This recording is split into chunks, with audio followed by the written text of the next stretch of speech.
Nagtipon ang daang-daang magsasaka sa Barangay Granada sa Bacolod City para sa 2 araw na caravan na tinawag nilang Sakbayan ng Magbubukid ng Negros.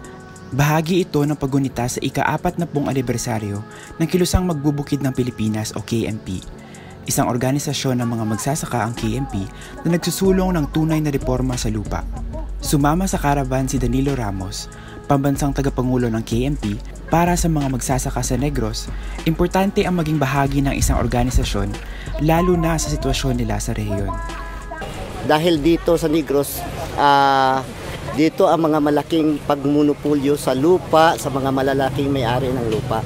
Kaya ngayon, isang karangalan, no? Dito nauna, no, ang first caravan ng Kilusang Magbubukid ng Pilipinas para sa ating mga magsasaka. Sa Negros, wala pa ring sariling lupa ang mga magbubukid dahil iilang asyendero pa rin ang may kontrol sa mga lupa. Kaya marami ang napipilitang magtrabaho sa mga plantasyon ng tubo o kampo kung kanilang tawagin. Mung panas sa buong, wala kami naka-avail sa duta ni Lacson na gina-applyan namon. Yung walo na katuig nga mo na pag ginalin pag-apply namon lang maka kami sing duta nga bisang gamay lang may pangabuhian kami. Kasabay ng kawalan ng lupa, mababa ang sahod ng mga manggagawang bukid sa Negros gaya ni Ricky. Edad pa lang kuya, 15 anyos siya, sobra na ko na yan muna. May ka na subugay, 3 na subugay adlaw. Pero mas mababa pa rin ito sa bagong minimum wage ng mga manggagawang bukid sa Western Visayas na 440 pesos.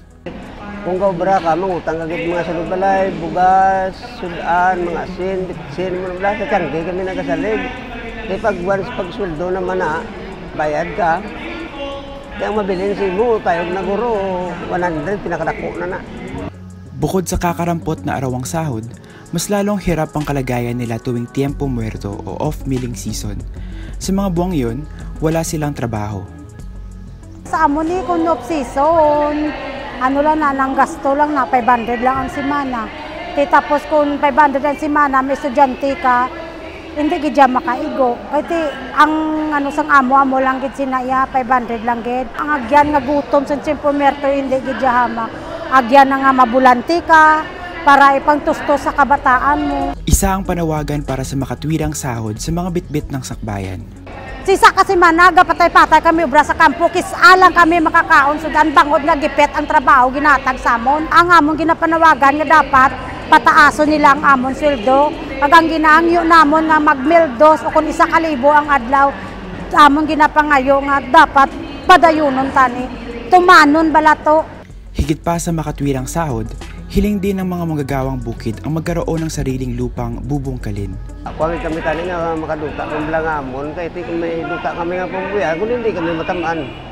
Kaya nanawagan yung buong KMP o Kilusang Magbubukid ng Pilipinas nga mas ipatindig yung pakibaka, no, sa ating mga magsasaka para sa tunay na reforma sa lupa.